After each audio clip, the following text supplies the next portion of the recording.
Hello, friends and adventurers. Our podcast has been supported for months now by Misty Mountain Gaming, and they're now rewarding you, our listeners, with savings on all their fine D&D products such as metal dice, stone dice, glass dice, miniatures, adventures, dice trays, and more. You can use the code TWINS10, that's TWINS10, to save 10% on all purchases made in their online store at mistymountaingaming.com. Every code redeemed helps support Steven and I, and encourages us to make more and better content for you. So be sure to use code TWINS10 whenever you're buying premium Dungeons & Dragons dice and gear from our good friends at mistymountaingaming.com. Okay, on with the show.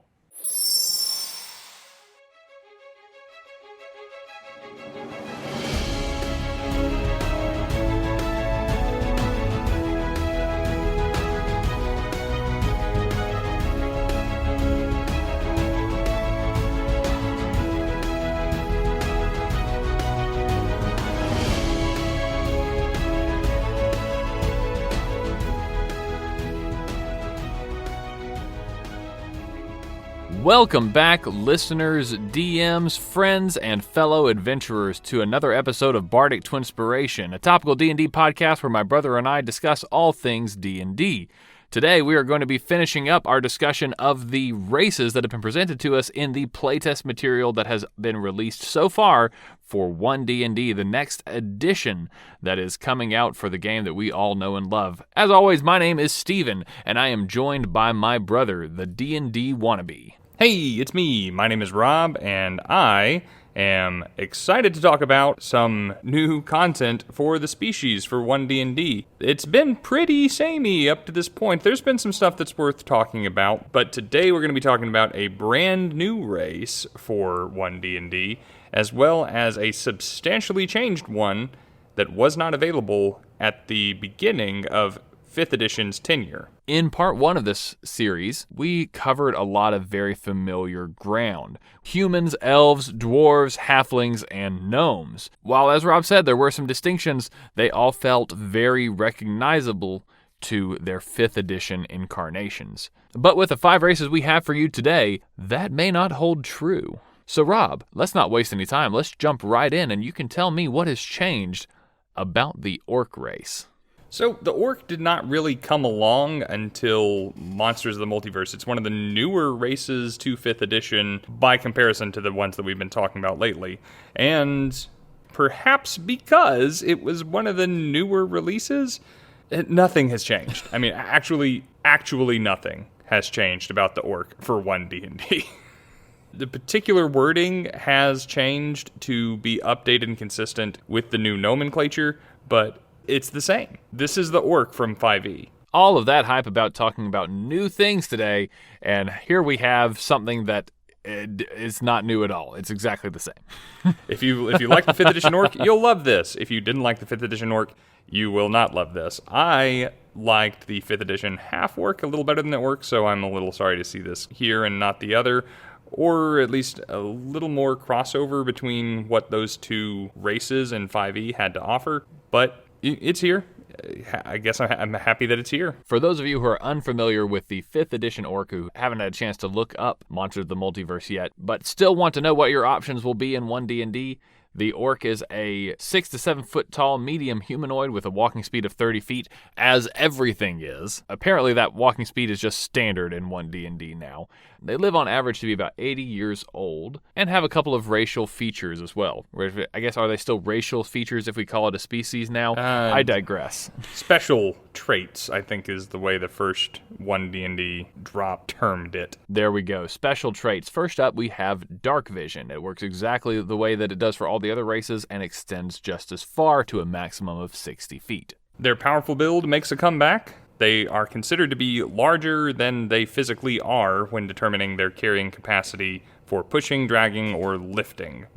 Strong stuff. We also have the Adrenaline Rush feature, which is strange and unique, but good. It states that when an orc takes the dash action, they gain a number of temporary hit points equal to their proficiency bonus, and they can do this a number of times equal to their proficiency bonus per long rest. They can also take that dash action as a bonus action, which is a nice little nod to the aggressive trait from the monster manual that orcs get to dash towards their targets as a bonus action. The consistency is nice to see. And finally, the orcs boast relentless endurance. This is an iconic feature that states that when an orc would fall to 0 hit points but not meet the instant death threshold, they drop to 1 hit point instead. 1 time per long rest, an orc is practically unkillable. All in all, orc's good. Another case of that don't fix what ain't broke. I think they got a fairly good finger on the pulse of what people wanted from orcs, and they're delivering it here. This is kind of putting me off balance. I'm not used to you feeling so positively about things so consistently in a row. I'm not used to me feeling positively about things, but the fact is there's very little innovation here. And if you're handing me what I'm familiar with, I'm generally okay with it, because I'm familiar with it. I know how to build it. I know how to work around it. I know its strengths and weaknesses. I'd say that these races were comfort food for you, but I feel like comfort food is a sore spot given the fasting thing. You know what? The best thing about the orc in One D&D is that we don't have to spend a lot of time talking about it, and we can move on to some genuinely new stuff. And so I guess let's do that. Let's go ahead and move on to tieflings.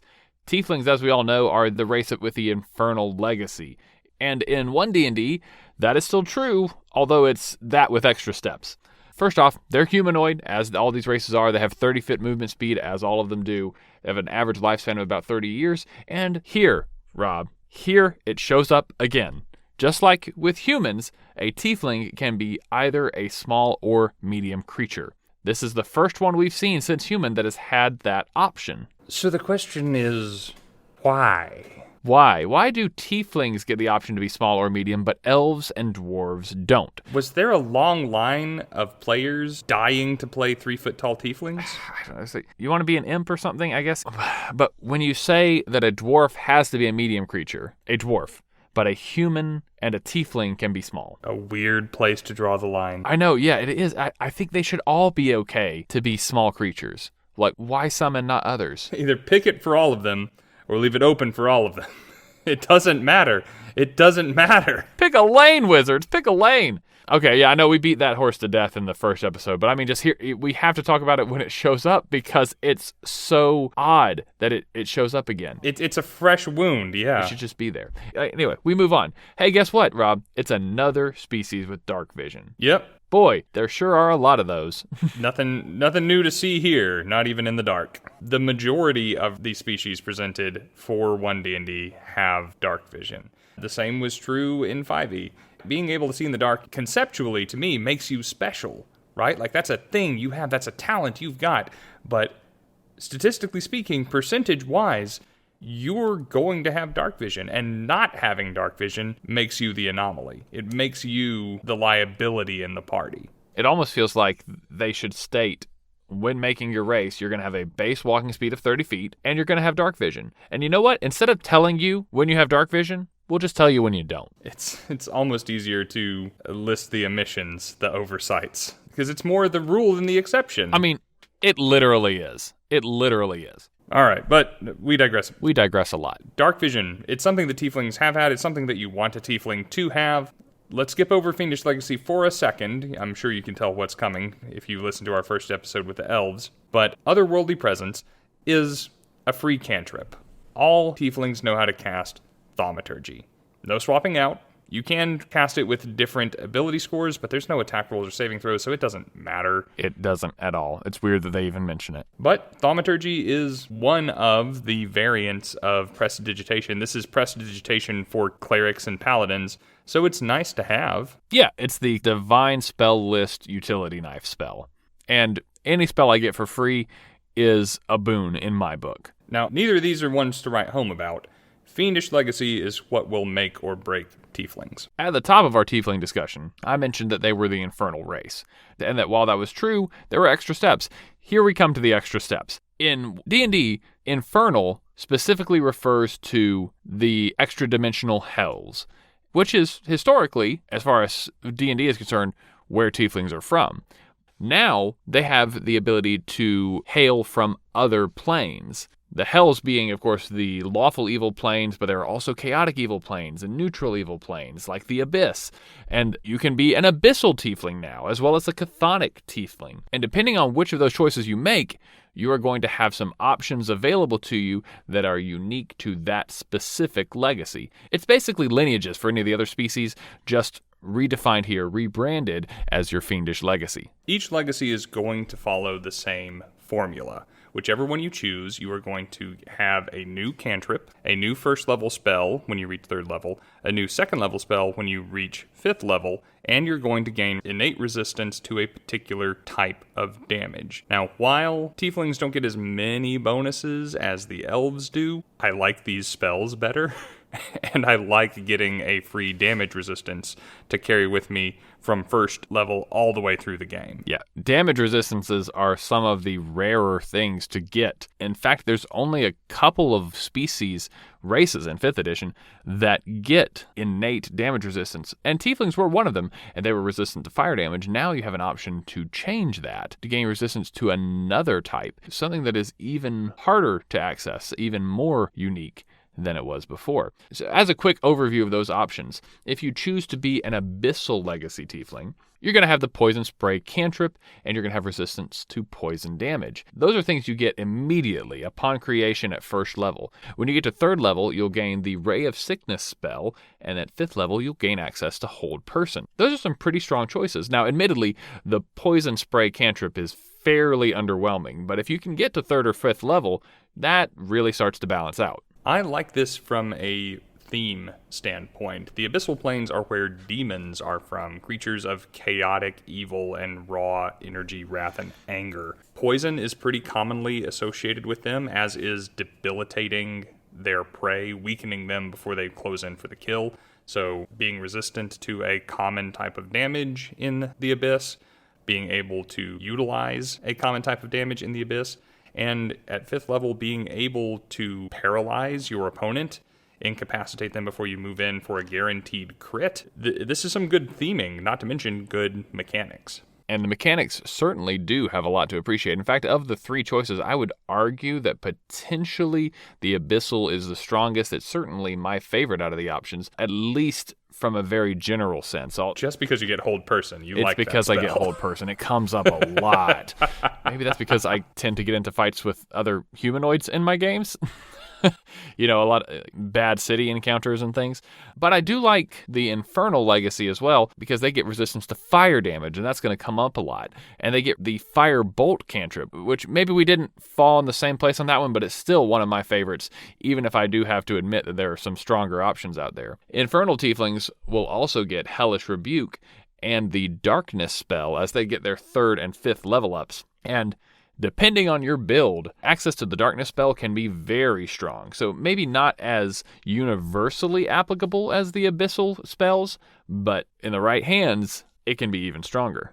Yep, this is basically Tiefling Classic from 5th edition. We're used to seeing Tieflings with access to Hellish Rebuke and Darkness and resistance to fire damage. The bonus of the Firebolt cantrip, in addition to Thaumaturgy, which now is available for all Tieflings, is a great little bonus, and it really slides into the theme. The Infernal Planes, most of them are known as the traditional Inferno. They are hot rivers of lava, constant screaming and agony and whatnot. This is very much on brand for the typical little horned, trident-wielding devil man, which is kind of where the Tiefling idea came from at its inception.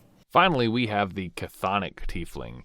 As opposed to the others, these will gain resistance to necrotic damage and will gain the Chill Touch cantrip, which I believe was our choice for the best non-class locked damaging ranged cantrip. Am I right about that? I think I'm right about that. That's a lot of qualifiers, but I like it. When Rob and I spoke about it, I believe that we decided that it edged out Ray of Frost and Firebolt and some of the other comparable ones thanks to its utility. So, good choice there.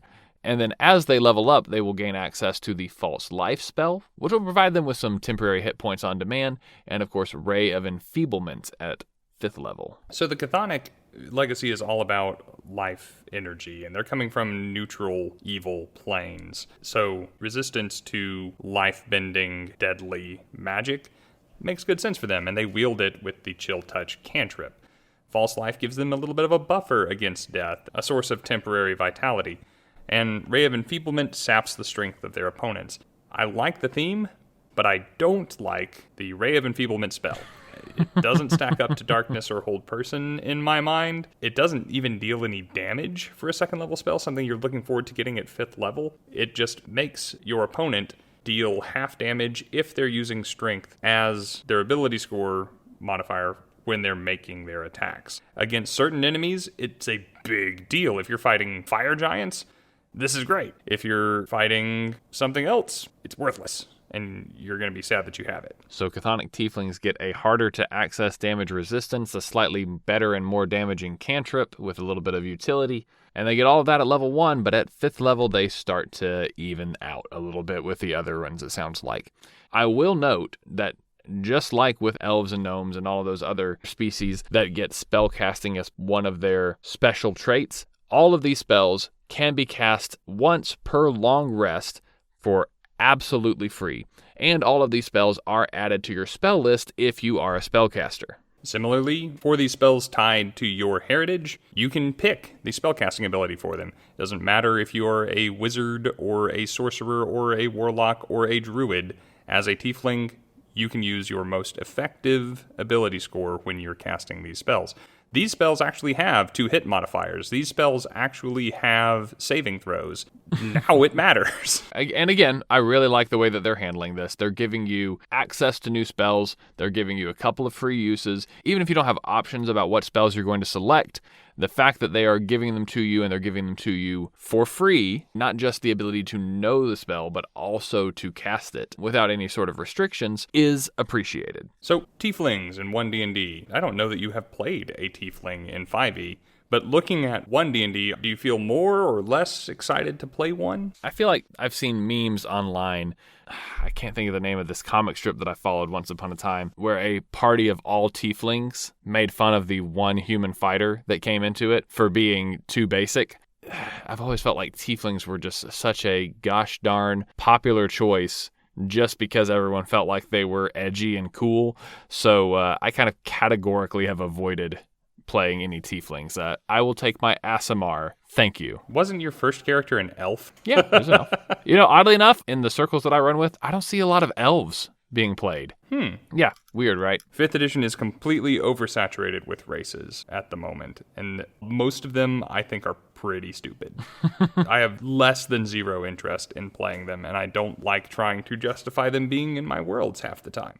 So, yeah, I'm glad that we're kind of paring it back down. I hope we don't get so inflated again. I would rather focus on building the lore and options for the races we have, races like the ones we've already discussed, rather than trying to come up with new races with flimsy lore and poor mechanics. On the subject of races that you find narratively thin, bland, uninteresting, and probably never going to play and not interested in justifying why they exist in your world, let's move on to the all-new race that has been provided to us in One D&D, the Ardling. Okay. Do you want to take a swing before I do? Oh, no. You go ahead. I can beat the horse once you're done, or in this case, the horse-faced angel, because that's basically what Ardlings are, I think. Yeah. So before I start digging into it, I see where they were coming from.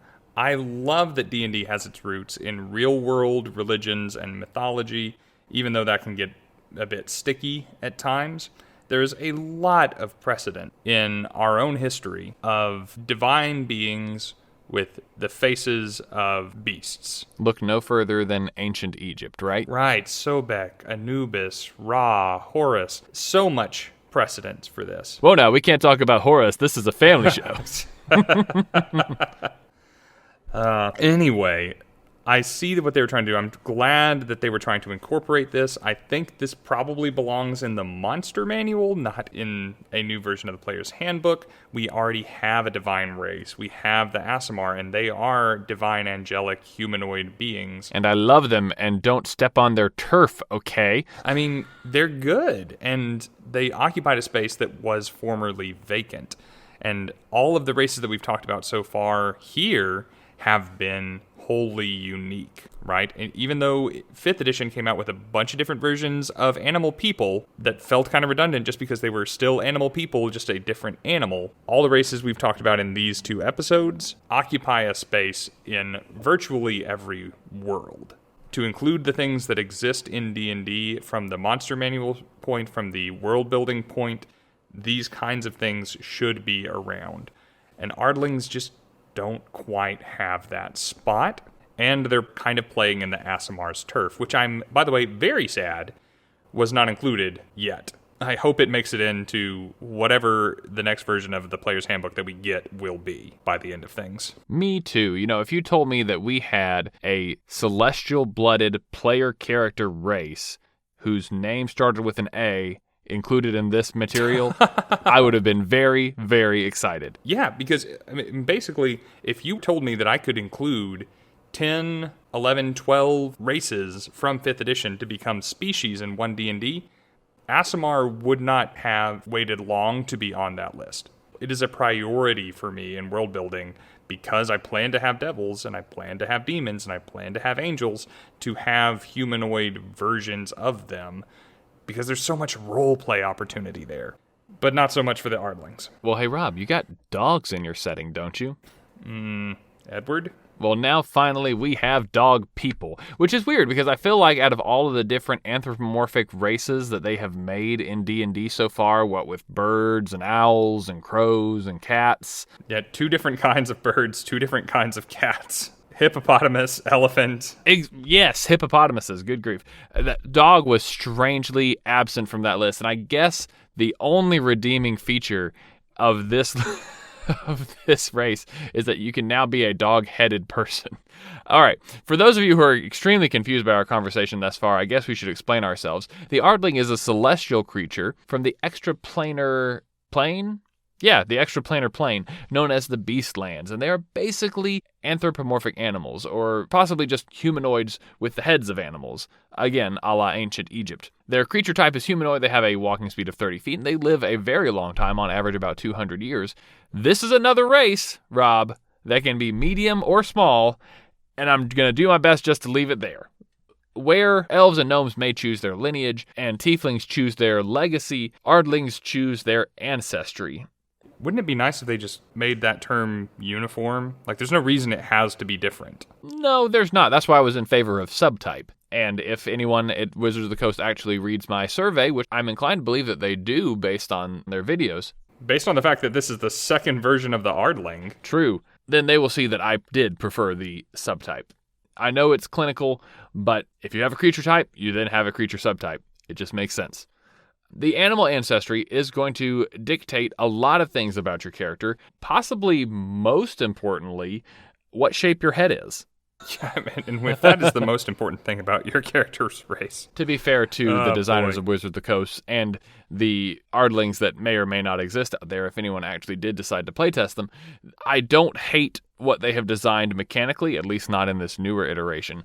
I just don't jive with the Ardling from a conceptual standpoint. But you know what? Now that we've gotten that opinion out of the way, let's talk about what they do. So this smacks of the shifter races from 5e. You can make yourself very good at a particular thing, usually with some kind of movement involved, based on your animal ancestry. This is carrying the bulk of the weight of the Ardling. So this is definitely, from more than an aesthetic standpoint, this is the biggest decision you are going to make as this species. Your options are climber, flyer, racer, and swimmer, which all sound like dog names. Can I just say, I feel like I've met these dogs. But an Ardling with a dog face does not have the option to be all of them because the type of animal that you represent, the type of animal whose head is going to be above your neck, is also determined by this selection. So let's go ahead and go down the options, shall we? If you chose the climber ancestry, you may find yourself with the face of a bear, cat, lizard, or squirrel. You will gain a climb speed equal to your movement speed. And when you deal damage with an unarmed strike, you may increase that damage by an amount equal to your proficiency bonus. So good things here. And first of all, I think that there's probably going to be some wiggle room as to the type of animals whose visage you embody. At least there would be in my games if I were excited to welcome Ardlings in. But you have more than just the head of these creatures. You have some other physical traits. It could be claws or a tail or something to not only thematically fit with the creature you've chosen, but to justify the climb speed and this extra damage on your unarmed strikes. There seems to be a theme in 1D&D of giving characters easier access to these different types of movement and not making you wait too long about it. So here at first level, if you want a climb speed, this is a really easy way to get it. Furthermore, that extra damage tacked on to your unarmed strikes, there's no cap to how often that can be applied, and it seems to stack with how we understand the monk to work in 5th edition, as well as unarmed fighters, or basically anybody fighting without a weapon. So as you start to get access to more attacks, and dealing more damage on your turn, you are also increasing your proficiency bonus, and that will amount to a fairly substantial boost to your DPS if you were to choose a climber. I think that is almost more useful in the long run than having the climb speed. This is probably my second favorite of all the options because, the climb speed is good, but the real perk comes here with that unarmed strike ability, because if you think about, say, a monk, as a monk improves, their unarmed strike die is going to increase, okay? But that's still a roll. This improves your unarmed strike by a flat number, meaning that if you were to be a monk who took the climber ancestry, as you leveled up, your unarmed strike would not only improve in its die that gets to be rolled, but also in its numerical bonus. I think that these ancestry choices for the Ardling are going to be very beneficial for very specific builds. And if you're not doing that build, I was going to ask you, why are you playing an Ardling in the first place? But if you're not doing that build, why are you playing an Ardling? But yeah, as the options that we have for an Ardling go, Climber's not bad. You can get a lot of use out of it if you plan to get a lot of use out of it. Moving on next to the Flyer ancestry. If you have this trait, you have vestigial wings. Let's just go ahead and stop right there. If you have an ancestry called Flyer and your wings are vestigial, could we not just call it something different? It's a fair point. It really is mislabeling this. It's writing a check that it can't cash. If you are a flyer as an Ardling, you may have the head of a bat, eagle, owl, or raven, or similar creature. If you wanted to be Batman, this is a good way. Or if you always thought Olcadan from the Soul Calibur games looked really cool, this is the way to do that. With these vestigial wings, you cannot ascend very well, but you can use your reaction to safely glide downward from basically any height that would harm you. As long as you're falling at least 10 feet, you're good. And there is no maximum limit to that. You can jump off of anything and land safely. Gliding is such a strong word. This is more like drifting downward. This is just falling with style, okay? Gliding in D&D seems to imply that you can achieve some sort of horizontal movement as you go. But no, flyers, I'm doing my air quotes that you can't see, flyers just fall slowly. They drop safely. That's their whole shtick, okay? Yeah, it doesn't even say that they fall any slower, like feather fall or slow fall.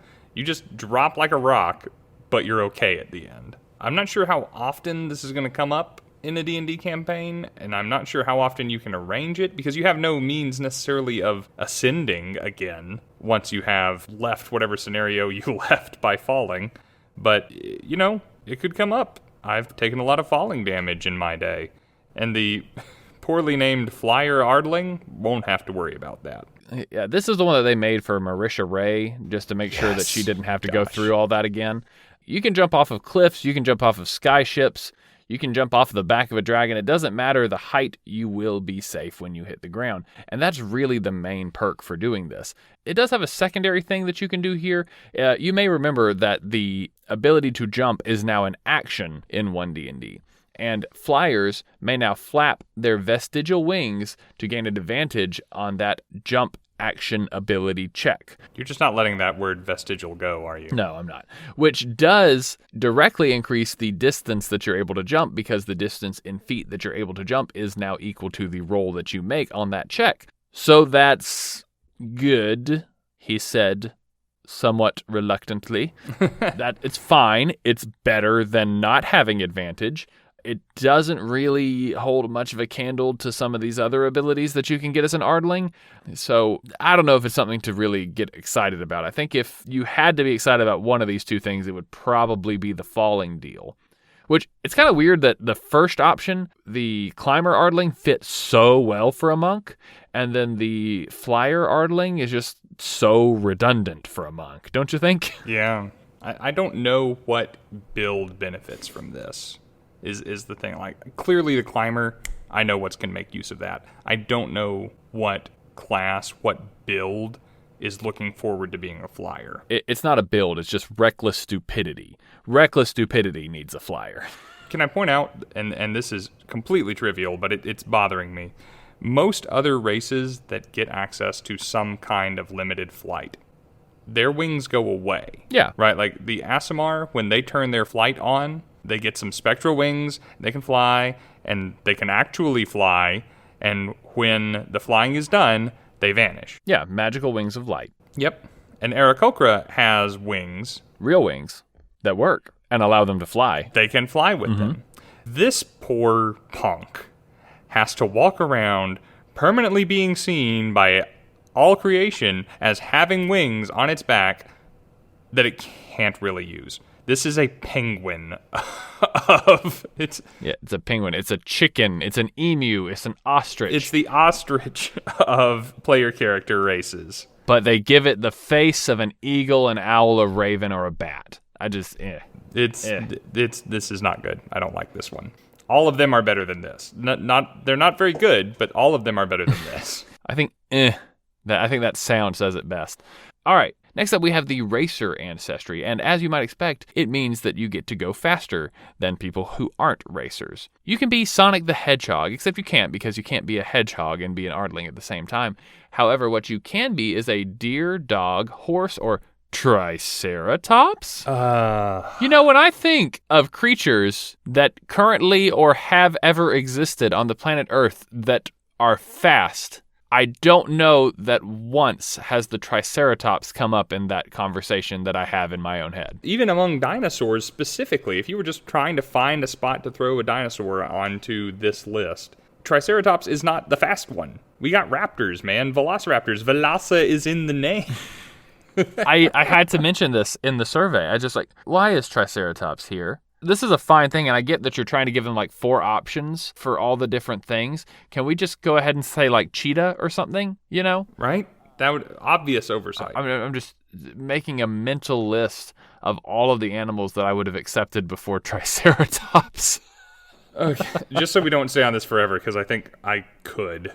I will say, actually, before we go on, out of all of these different creatures, I'm a little interested in playing a deer-themed humanoid. I like antlers. I think that's an interesting look. Yeah. I mean, I guess because when I played Skyrim, you can be a Bosmer with horns, and the Bosmer is also fast. Yeah, and the Forsworn with their headgear and their antler, I thought they looked cool. Okay.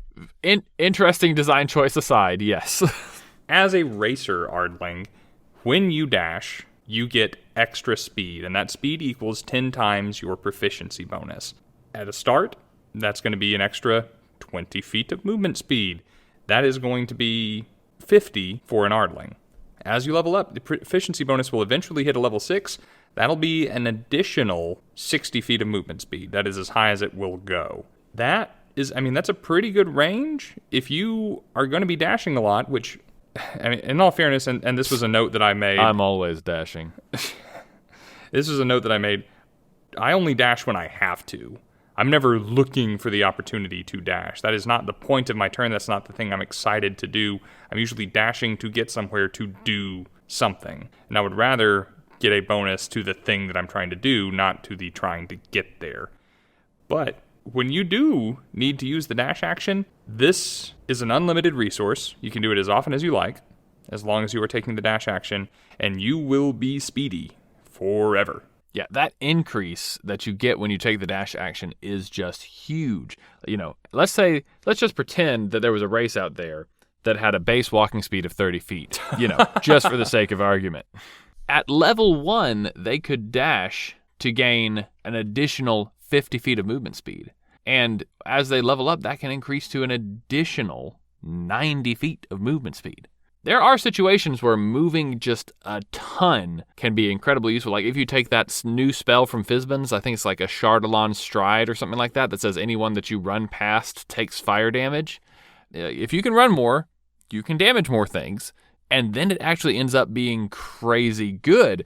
So I think this is just another example of an Ardling having some options that are very niche. They're going to be very powerful in the right situation, on the right character, in the right hands. You can set them up to do a certain thing incredibly well, but maybe their appeal isn't as universal. Yeah. Most classes or character concepts aren't going to benefit from this in a consistent and meaningful way. This is going to look real good on any character that can dash as a bonus action. That's true, yes. Rogues have a lot to gain from this. Can monks do that too? In 5e, monks can, so I'm expecting so. And I think there will be other ways to get access to this, probably feats and magic items even. So it's going to be powerful, and it's going to not just be powerful, it's going to be broken at certain times. But not in a way that, again, not in a way that excites me. Not every way to break the game is created equal, and moving fast is not one of those ways for me. But, hey, could be worse. It could be Flyer. Finally, we have the Swimmer ancestry. The Swimmers might have faces of crocodiles, dolphins, frogs, or sharks. Okay, at least this list makes sense. None of these are appealing. You know what? They might not be. I mean, a shark-faced adventurer, I don't even know. Anyway, I'm not going to get locked in on that because at least all of these are animals that swim. They don't have vestigial gills or blowholes or things like that. Because swimmers can all hold their breath for up to an hour at a time and all gain a swim speed equal to their base walking speed. So far, I like this better than climber because I think that having a swim speed is more important than having a climb speed, because not having a swim speed is debilitating in underwater combat in a way that fighting on the side of something steep or on the side of a wall just frankly isn't. But it's the next part that I get really excited about that I think may actually make this the best option out of all of them. That, of course, being the fact that a swimmer gets cold resistance. This is unique thus far. We haven't seen another race that has the opportunity to have cold resistance, even though the Tiefling was resistant to several things depending on their legacy. So having that as an option here, nice. Tick. Good. Adding that to the swim speed and the holding your breath, also good. It almost justifies having the head of a crocodile. Almost. Yeah. I'm not really sure why a swimmer would have resistance to cold damage. It's not like they said you get the face of a penguin. Like a crocodile is a freaking cold-blooded animal. I think it's meant to imply the cold depths of the ocean, places that you could probably not be swimming down to in the course of an average D&D adventure. But your body is presumably acclimated to it, so you're good. Well, that wraps up the animal ancestry, but that doesn't mean that we're done with the Ardling, because in addition to those, they also get divine magic. Just like with the Tieflings, they get access to the Thaumaturgy spell. But unlike Tieflings, they can replace that with another cantrip from the divine spell list. This is basically what the High Elf Legacy got access to for the Elves with their access to the Prestidigitation cantrip. You start with one, and you can swap it out whenever you take a nap. And again, I would really rather this just read, you get one cantrip from the divine spell list, but that's just my particular preference. Either way, a bonus cantrip, not bad. And these magical divine beings have not been incredibly magical up to this point, so it's nice that they get something. And as their final trait, yeah, I know, right? It's only 3. They're just really long and complicated. At least the final one is simple. They gain proficiency in the perception skill, thanks to their keen animal senses. They're biting off the elves again. Free cantrip and perception. Again, this feels copy-pasted. It's biting the Aasimar in terms of flavor. It's biting the elf in terms of mechanics. And arguably, I like the elf better than this. I mean, I'm pretty sure that everyone would, except for the people that this was designed for, which I mean, can we just go ahead and say that we just needed another furry race in D&D? Is that what this is? There is a lot of excitement. At least, I'm not even completely sure about the community, but there's a lot of excitement on Wizards of the Coast part to have beast people in D&D. And they gave us all of these different classic races. They gave us hobbits, halflings rather, dwarves, elves, humans, devil people. And I guess rather than try and choose a single one of the beast races to come over into 1D&D and be available at the outset, they just kind of smushed them all into one brown blob of Play-Doh that really doesn't appeal to me. Yeah, I mean, I jest when I say that they needed another race to appeal to that demographic, because honestly, there was plenty already to appeal to that demographic here. I'm not sure what they were trying to achieve. You know, like, did the Beastlands really need to be that well represented? That they need to add the Ardlings as a playable race, and that they need to include them among the very first ones to be released for this new edition of D&D? I just don't know that there was demand for that, and I would have maybe preferred to see something not this. But as far as how it's being implemented, it's being implemented fine. This is a fine set of abilities and traits. I really don't have many complaints about it, except for, the thematic ones, and some of the animal heads just don't sit well with me. I am both curious and hate to ask to see art of a shark-faced angel. Yeah, I think that was a fair question that you briefly broached, and it's one that I've been pondering as well, is who is this for? Who couldn't wait to have the Ardling race?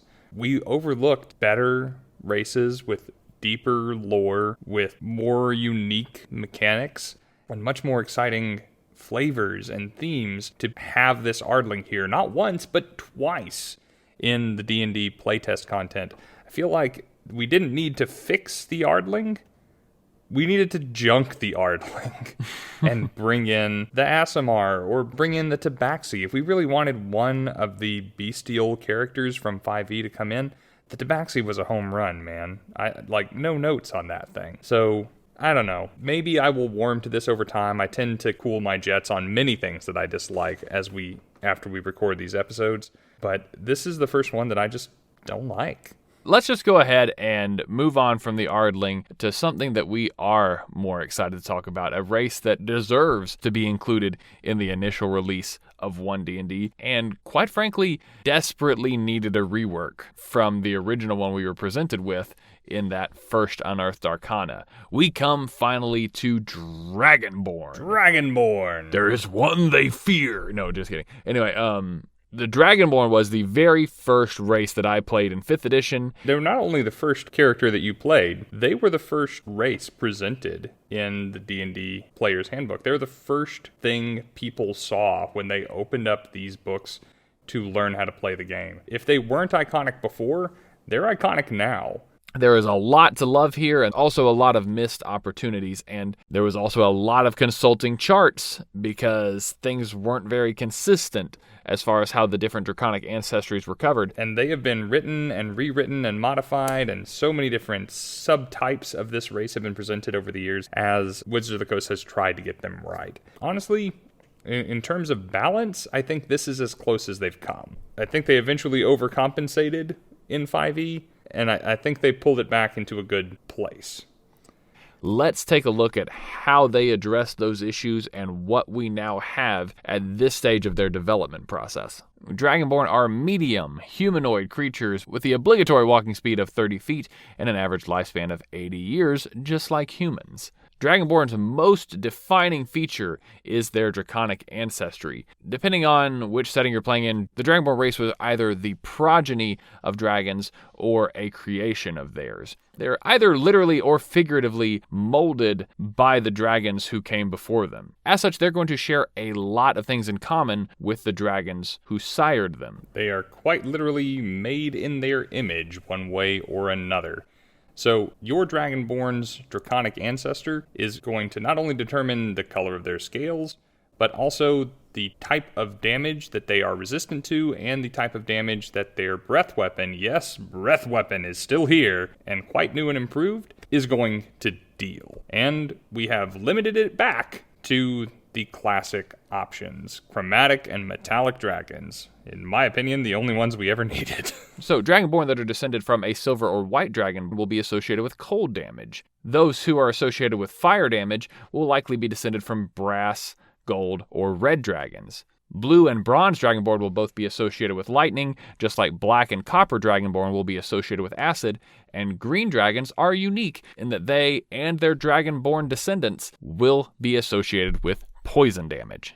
All of that is important, but none of that is new. The damage types and their associated scale colors are pretty standard throughout D&D. What has changed for Dragonborn is basically everything else about them.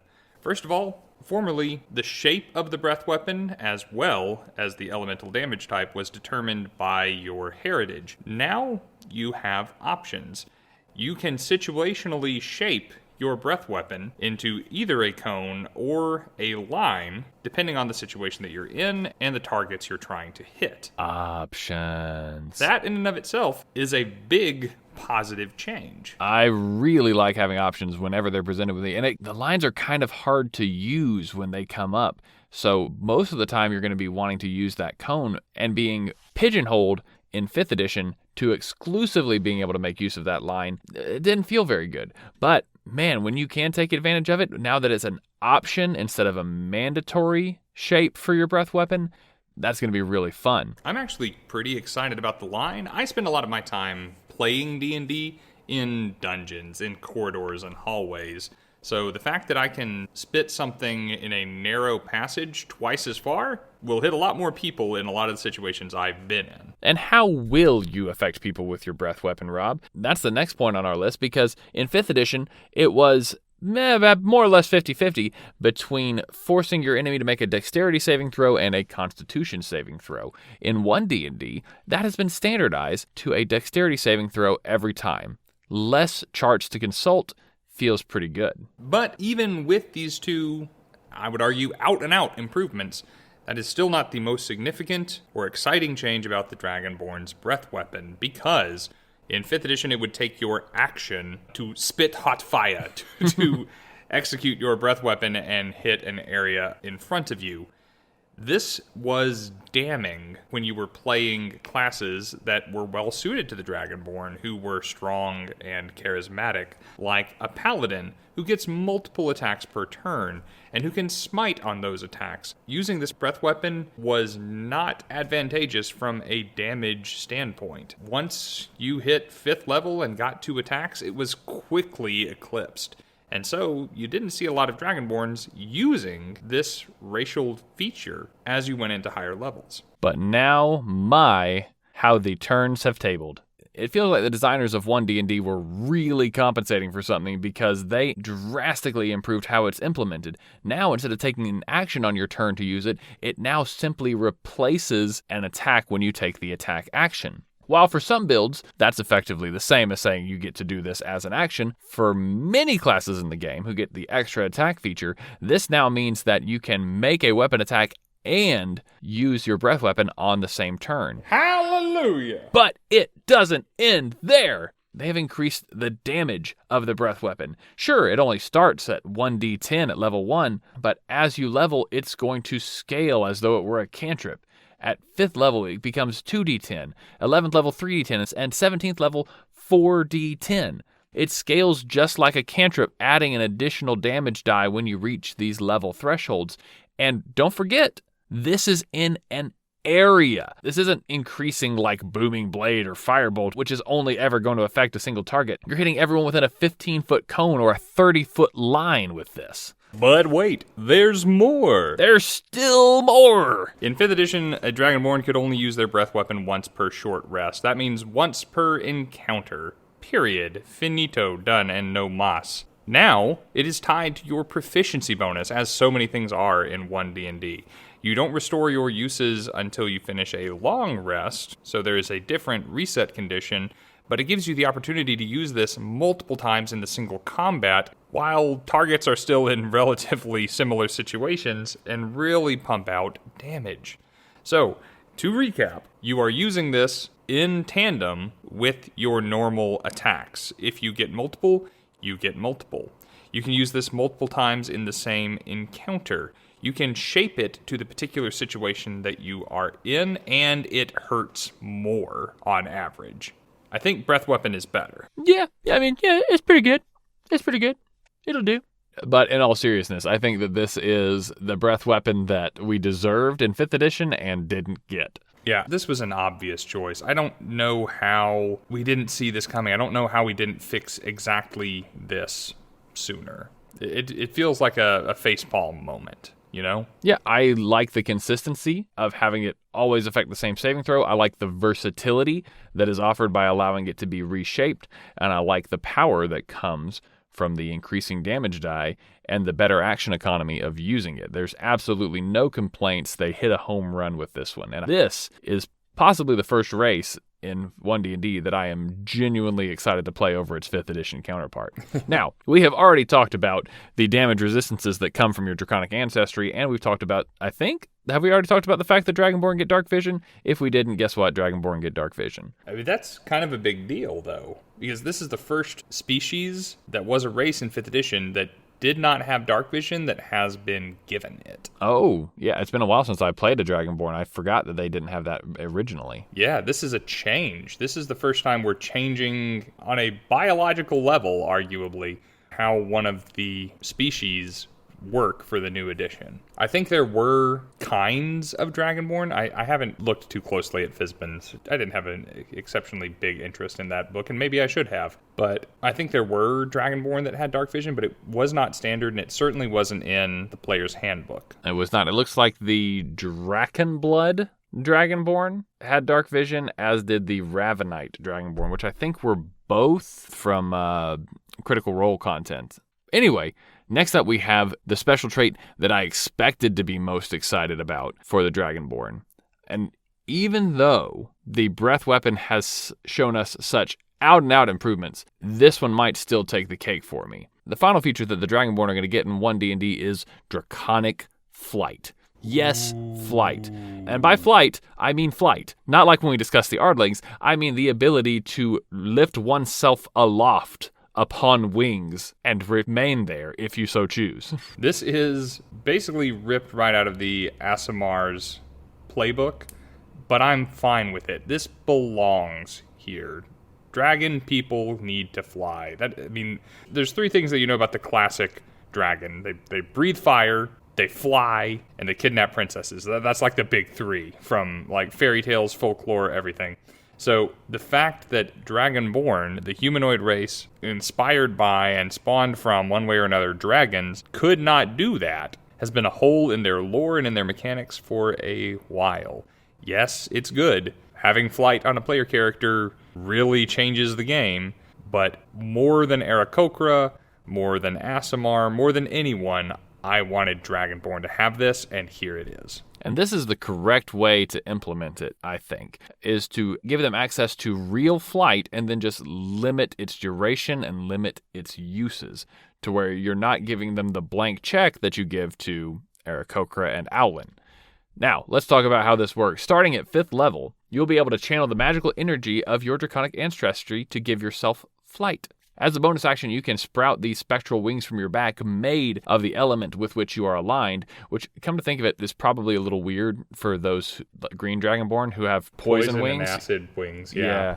Those wings will last for 10 minutes or until you become incapacitated or until you just decide it's time for them to go away. And you can do this once per long rest. Weirdly not tied to your proficiency bonus. I think I would have probably actually preferred to have 1 minute intervals, proficiency bonus number of times, but I think they're setting it up this way to just give it an extra nerf because, flying's good. Well, here's the thing. I love that they don't have it available at 1st level. The fact that they have left it off till 5 puts it on the line with learning fly spell at 3rd level. So basically, any wizard or sorcerer is going to have access to the same ability at the same time. So having a player character with access to flight at this level, great, good. It doesn't cost them any spell slots. They don't need to be a spell casting class, and they have it for a limited amount of time. I don't have a problem with this by any measure. I like it. And it's good that they left it till now. I'm henceforth going to be thinking of this as the fact that between 1st and 5th level, you're learning to breath bend. Not as like earth bending and water bending and air bending. You're just air bending your breath weapon into wings that you can use to fly. Breath bending sounds like Hamon from JoJo's Bizarre Adventure, which I doubt you've seen, and I'm not necessarily recommending you change that. But if nothing else, it was a trip I'm glad I went on. The only thing that lures me in to JoJo's Bizarre Adventure is I don't know if he's like the uncle or the grandpa or something like that who's just always saying, "Oh no!" and like all the memes. Oh my god! Yeah. That's the only thing that lures me in. He is the best character before he gets old, and he is the best character after he gets old. He's just the best character. Oh, I didn't even know they had him before he got old. All in all, I think you were right. Of all the races that we presented up till now, this is one that I would genuinely be excited to play. I've only played one Dragonborn before. My next might need to be in One D&D. Yeah, we're going to go ahead and give this one 2 thumbs up. I think we feel the most excited by and the most confident about this design out of all the ones that we've covered so far. But there is still one left to go. That's right, we are in the home stretch. We're ready to talk about the species that was given to us for the very first time in the 3rd playtest packet of Unearthed Arcana. And that is the Goliath species. Oh, yeah. The half-giant race made famous, to me at least, by Grog Strongjaw. Glad you actually said the correct last name. So many people get Strongjaw and Stonejaw mixed up. Well done. Now, Goliaths have had a overhaul in 1D&D. They got quite a facelift and a slew of new features that you get to choose from when you're making your Goliath. Let's get those stats out of the way. They are a humanoid creature that is medium in size. Yes, medium, because, they're not quite 10 feet tall yet, so that means that they still count as medium creatures. They have a lifespan of 80 years. That's pretty average for humans. And, of course, they have a base walking speed of 35 feet. Hang on. That's at 35 feet. Now that is something, because no species presented so far has been this swift by default. You have to play one particular lineage of elf to match this, but Goliaths get it for free, no questions asked. Yes, the only race that we have been given so far that gets a 35-foot walking speed across the board. Short races might not be slow, but by God, at least the tall races can be fast. There is some justice in the world, even if it is not unilateral. By the way, Goliaths weren't that fast in 5e. So this is a step up. I mean, a long stride up from 5th edition, where Goliaths had much longer legs than everyone else, but they didn't use them any better. Oddly, where we pulled up the speed of smaller creatures for 1D&D, and there's nobody with a 25-foot move speed anymore, we have given the Goliath the leg up that it needed. One small step for Goliath, one giant leap for anyone else. And the changes don't stop there. Basically, everything that was true about Goliaths has been changed in some way. And nothing more so than what was Stone's endurance in 5th edition. Goliaths in 5e were very strongly based upon stone giants in particular. And so they had a feature called Stone's Endurance that was based on stone giants that made them more resilient when they had to take damage. But stone giants aren't the only type of giant out there. They're not even necessarily the most interesting type. And now we get to diversify. Yeah, in 5th edition, those stone giants really got around. But in 1D&D, the rest of the giants are getting in on this whole mating with humans thing, and we can represent their heritage here as well. And depending on the ancestry of the giants that they're descended from, each Goliath is going to have a unique feature that expresses that heritage and gives them a mechanical benefit that are, by and large, entirely unique to their race. Like, difficult, if even possible, to replicate using any other existing mechanics from 5th edition. We're going to go ahead and go over the list of these for you real quick. Just bear in mind that as we go over these different options, that as so many things are in 1D&D, each of these is going to be usable a number of times equal to your proficiency bonus per long rest. All right, let's get into this. I like giants. Let's go ahead and get that out of the way. So I'm really excited about these. Cloud giants in Dungeons and Dragons are jesters and magicians. They're more tightly tied to magic than any of the other different types of cloud giants. They're basically Loki analogs in D&D. And the trait that they get bespeaks that. As a bonus action, they can teleport up to 30 feet to a space they can see. This is Misty Step. Who doesn't love a free Misty Step? If there were 3 words that I could string together that would excite me no matter what race or class I was playing in D&D, it would probably be bonus action teleport. And that's exactly what the Cloud Giant gets to do. Now, this ability has manifested in a couple of other races and a couple of other feats throughout 5e's publication history. Off the top of my head, I know that Astral Elves have gained this ability in recent past. Eladrins have something similar. The Shatter Kai actually have an improved version of this called Raven Queen's Blessing.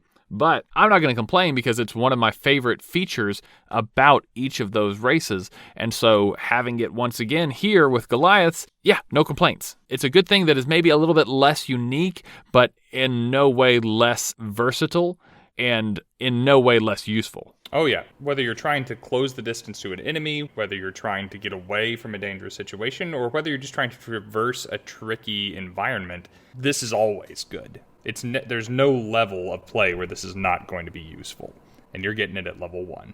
After that, we're going to move on to fire giants. Everybody knows fire giants. These are the big smiths, the forgers. They live in volcanoes and have flaming beards, and these guys are awesome. So, if you have a fire giant ancestry as a Goliath, you have the option to deal fire damage when you strike a creature with an attack roll, to the tune of an additional D10 on top of whatever that attack would normally deal. Right, so this is basically just like an itty-bitty tiny baby smite, right? You have to hit someone in order to do it, but you can do it in melee or you can do it in range. It's just putting a little, I hate to use this phrase, but it's just basically just putting a little stank on something, you know? Yeah, it's basically a free firebolt tied onto something that you were already doing. And since you can do it multiple times, as based on your proficiency bonus, this is going to come up plenty of times. I mean, unless you just cannot hit somebody to save your life, perhaps literally, you are going to be dealing this. And it's worth noting that this is the largest additional damage available to any species we have covered so far, dealing a bonus onto an attack. Now, of course, the Climber Ardling gets to add their proficiency bonus, which will never quite equal a D10, but they get to do it every time they hit with an unarmed strike. Here, it doesn't matter what you're attacking with, you still have to roll for it. It's a different damage type, but it's a bigger number. The biggest one that we have come across or will come across as we go through. True, and for those people out there who are interested in power gaming a little bit, having some sort of Nova build, if you do get extra attacks, you can use this on each of those attacks up until you run out of them, meaning that your burst damage can get pretty crazy if you're building for it. Also, I think that Fire Ancestry Goliaths can have flaming beards. Just going to put that, I think that's cool. Just throw that in there somewhere. So if you're playing in Rob's game, enjoy that too. Yeah, it is weird though, because Goliaths are traditionally hairless, I guess. Yeah. So, that's what made Grog special. Which they come from cold environments. That seems bad, right? Like you would want to have some kind of protective layer, as it were. Anyway, on the opposite end of the spectrum, we have Frost Giant heritage. These guys are very inspired by the Jotun from Norse mythology. These are the Frost Giants. They are badasses, they like beating things, they like hitting them with large weapons, and they are used to very frigid environments. Here, you basically kind of get the opposite end of the Fire Giant coin here. Frost's Chill means that when you hit a target with an attack roll and deal damage to it, you can tack on some cold damage to the tune of 1d6. With the added benefit of slowing that target's speed by 10 feet for the next round. Which is basically adding Ray of Frost to what you're already doing, isn't it? Yeah. I guess Ray of Frost would be like a D8 usually, wouldn't it? But other than that, the effect is the same. Yeah, a little reduced damage die, getting tacked on to an attack roll already. But I like this one more than the Fire's Burn. I like utility. So a little bit of extra damage, but making sure that something that, let's face it, as a Goliath, I'm probably already moving faster than anyway, definitely isn't getting away. Chef's kiss. Next up, we have the Hills Tumble feature, which is from a hill giant ancestry. When you hit a large or smaller creature with an attack roll and it successfully deals damage, you can knock that target prone. It's a great boon for any sort of melee build, because whenever the target of your melee attacks is prone, you get advantage on all of those attacks. It's just the gift that keeps on giving. I would never have expected that if you told me about all the different types of giants that a Goliath could be descended from, that I would be sitting here thinking, man, is the hill giant the best one? Maybe so. As long as you're a melee combatant, which, I mean, it really seems like a Goliath would lean into, right? Yeah, and I would have been with you on that. Hill giants are typically portrayed as dumb, dirty, fat, gluttonous brutes compared to the sophistication and even refined nature of some of the other giants. So the fact that they are just knocking somebody over is good flavor, but it is really nice mechanically to be able to make sure your opponent's not getting away and to give yourself advantage on however many other attacks you were about to make on them. This is solid, and there's no saving throw. They don't have a chance to resist this. All you have to do is hit. Yeah, and that is a recurring feature here. With all the ones that we've discussed so far, if you hit with the attack, this additional effect is automatic. It's solid. When I play a fighter, I love to play a battle master because I like controlling the battlefield and my opponent a little bit while I am doing it. Just swinging my weapon doesn't do it for me. So whether or not I'm a fighter, I'm taking one of my favorite battle maneuvers, the tripping attack, and stapling it on to my Goliath. No complaints. Love it. Just 2 more to go, and next we come to Stone's Endurance. Guess what? This is the one from the 5e Goliath. It states that when you take damage, you can use reaction to reduce that damage by a d12 plus your Constitution modifier. While this one does expend a new resource in the form of your reaction, meaning that it would be unavailable to do things like take opportunity attacks and the like, that is a pretty clutch effect. And despite the fact that you can't double it up and use it multiple times around or have those d12s stack on top of one another, just the fact that you have something that's going to keep you in the fight a little longer is incredibly useful, especially if you go the very well-trod path of being a Goliath barbarian. Right. A d12 is the largest hit die in the game. And since you also get to tack your Constitution modifier onto the number at level 1, you could reduce something that would take out all of your hit points and basically negate the damage. And that is a best case scenario. You are capable of reducing more damage than you may have as a different class at first level. And at higher levels, while the value that you are decreasing the damage by is unlikely to increase by a drastic amount, you're able to do it up to 6 times per long rest. That can really be a game changer. Oh, and if you're a barbarian too and you're raging and you're already stretching the value of your hit points by decreasing all the damage that's coming in, that's a big difference. Exactly what I was thinking. Yeah, I was just thinking in terms of the barbarian's bigger hit die. That's a really good point. Now, finally, we come to the last one on the list, the Storm's Thunder featured for the Goliaths who are descended from Storm Giants. This one offers a entirely unique effect that I did not fully appreciate at first glance. It states that when you take damage from a creature within 60 feet of you, you can use your reaction to deal 1d8 thunder damage to that creature. This is pretty solid, not gonna lie. It smacks of Hellish Rebuke, which is a great spell to have handy, and using this version wouldn't cost you any spell slots. Storm Giants in D&D are the head of the ordning. They are the classiest, most noble giants that are out there. They live beneath the seas and have command over storms and lightning, and being able to basically hurl a Zeus's thunderbolt that unerringly strikes their target, pretty damn cool. Yeah, my favorite part about this is the fact that there is no roll required whatsoever, other than damage, of course. If you decide something gets smote, it gets smote. And that is the only logical thing that can happen to it for it daring to try to strike you. Yeah, this is as accurate as a magic missile, baby. It's going to hit you. And as we covered episodes ago, thunder damage, not a bad type of damage to deal to your enemies. Yeah, I think it was my 4th favorite, or possibly even 3rd. We have now finished with the Ancestry-specific features. All good options. And we move on to those that apply to all Goliaths, regardless of who they are descended from. And first on that list is, starting at 5th level, they gain the ability to supernaturally grow to a large size. Using your bonus action and lasting for 10 minutes, you will occupy the space of a large creature and have advantage on all strength checks and have your speed further increased by an additional 10 feet. And you can do this once per long rest. This sounds a lot like one of the runes that the Rune Knight Fighter has access to. And I've seen it used in 5th edition to great effect. Yeah, this one is good. First of all, I like that this is not available until 5th level. I like it when species level up, if that makes sense. Like, I like that there are things to look forward to, even in the race that I chose at 1st level, especially when it's something worth the wait. And an extra 30% added on to my movement speed, advantage on my strength checks, and commanding a bigger piece of the battlefield, all things I like. And to be able to do it for such a long time, definitely a tick in its column. And I just like that the race has things to do with its bonus action, especially for a species that is going to fit so well with martial classes, with melee classes that often struggle to find a use for their bonus actions. It's just a nice touch. Agreed.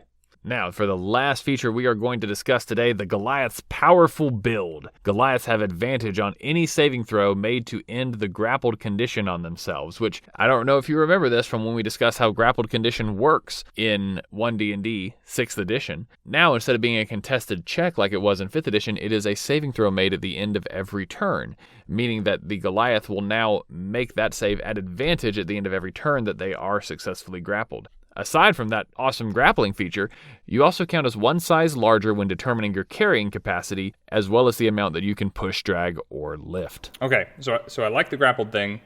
I have nothing to add. I'm not going to talk about it. This, counting as one size larger, on the heels of our discussion of being able to take a large form every 10 minutes, those stack. That's compatible. You can treat yourself as a huge creature for 10 minutes, somewhere between 2 and 6 times per long rest for the purposes of pushing, lifting, or dragging. That is ridiculous. That is awesome. You are going to be able to really accomplish some things that I probably wouldn't allow most player characters to roll for in my games. But a Goliath, in their large form, is going to be capable of some stuff.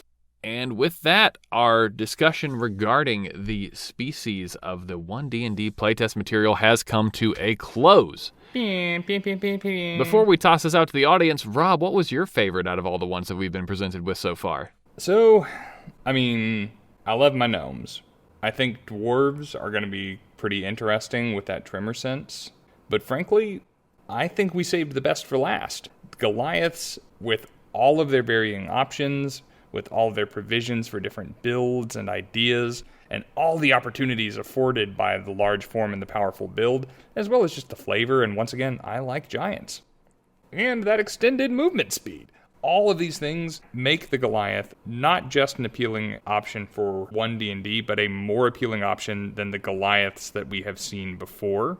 And that makes me want to play them. Because I've played something similar to this Halfling. I've played something similar to this Gnome. I've played something similar to this Elf. I've not played anything like these Goliaths before. I think for many of the same reasons that you chose Goliath, I would probably have to say that my favorite would be the Dragonborn, because I have played a Dragonborn before and been occasionally frustrated with some of the ways that it was implemented, and I think that this new version of the Dragonborn fixes all my concerns and then some, making it possibly the most powerful out of all the races that we've been presented with so far. If I had to pick a second, I'd probably throw it all the way back to basic human. Yeah, it's pretty hard to argue with feats and options. I do like me some feats, and they're just, generically good and generically strong and highly customizable, which I think is exactly the way they were intended to be. I will say there is a strong case to be made for Dragonborn being one of the better species presented here. And it's probably, honestly, my personal second choice. And I think it is encouraging that both of our top picks are reworks or new material, that I think they are listening, they are moving forward in a positive direction. And honestly, every time they have given us something new, wholly new for One D&D, I'm excited by it. I would like to take that as a sign of them listening to the feedback that they're getting from the community and giving it an honest effort, a good old college try to improve the game in the ways that we are looking for. If you want to be a part of that process, there will be a link in the description, once again, not only to the PDFs we've been discussing, but to where you can provide your opinions on this material to Wizards of the Coast and help them make the game that we want to play. So, listeners, what was your favorite out of all the options that we've been discussing, the ones that have been presented here to us? Do you agree with Rob? Do you agree with me? Or are you here to stand in defense of the apparently underappreciated Ardlings? Let us know by finding us on social media or by coming to tell us about it on our Discord. What things did we get right? What things did we get wrong? What things did we miss entirely? Just because the episode is over does not mean the discussion has to end. That's why we have these other platforms, so that we can engage with you directly. As of the time of recording, we are finally entirely caught up on the One D&D playtest content that has currently been released. I don't know when they're coming out with the next. I don't know what to tell you that the next episode's going to be about. So, I guess we will just have to wait and all be surprised for the next episode of Bardic Twinspiration. Catch you then.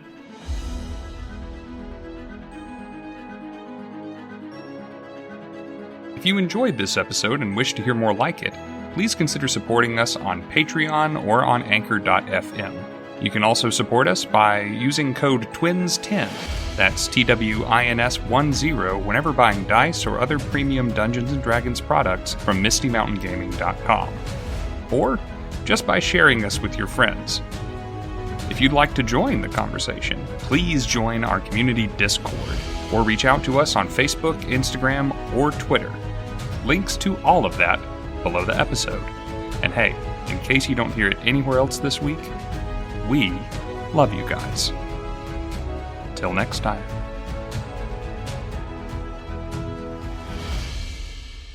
We covered a lot of very familiar ground with humans, elves, dwarves, halflings, and some other guys. Gnomes. Don't leave out my gnomes. Bro. You remember Olkadan? He was your trainer in Soul Calibur 3. He's the guy with the owl head, and you can go and punch him up and learn your combos. I never remembered his name. That's for sure. It's Olkadan. Okay. Anyway. Yeah, I spelled it right. There he is. He showed up on my computer. Poison and acid wings, yeah. Anyway, I digress. I digress a lot. Actually, what do cold wings look like? I mean, made of snowflakes. Icicles? They have a lifespan of 80 years. That's pretty average for humans. And of course, they have a base walking speed of 35 feet. Just hang on. That's at 35 feet. 35 feet, Rob. Because I was trying to do a gag or something, but it doesn't translate over to it didn't do very well. So we can add that in. Maybe it'll help, maybe it won't. I guess Ray of Frost would be like a D8 usually, wouldn't it? But I mean but other than that, the effect is the same. I think you're right about that, and I'm sad that I didn't catch it. Yeah, you're right. Damn. Woohoo!